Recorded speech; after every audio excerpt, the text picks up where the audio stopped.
Ka wadhi mbele oirni Jokanyo e sekta mar somo seyo paro mar piny owacho mar keto chenro mar somo e lwet ji giwegi. Jokanyo mag riwruoge kaka Nat Kupet Kudhihia kod Uwasu wacho ni sirikal nyaka chiw sir makare ne sikunde mag piny owacho ma ok odiro ting'no ne ji giwegi mabiro mana keto teko gi e yudo pesa. Giwacho ni medruok mag sikunde mag ji giwegi osemiyo ojwang' mag piny owacho. Privatization and commercialization of education in Kenya.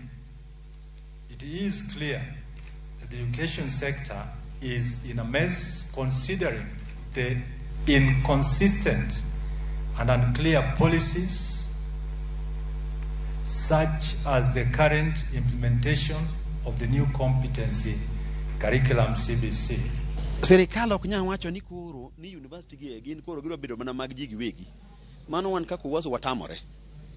Gimoro miluongo ni CBC ni. Gini ni wachako wache chon.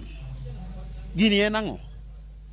Ikawo nyathi, sani koro iwacho ni gin jo klas 7 ni gin jo junior secondary. To ja klas 8 to ni ja primary. An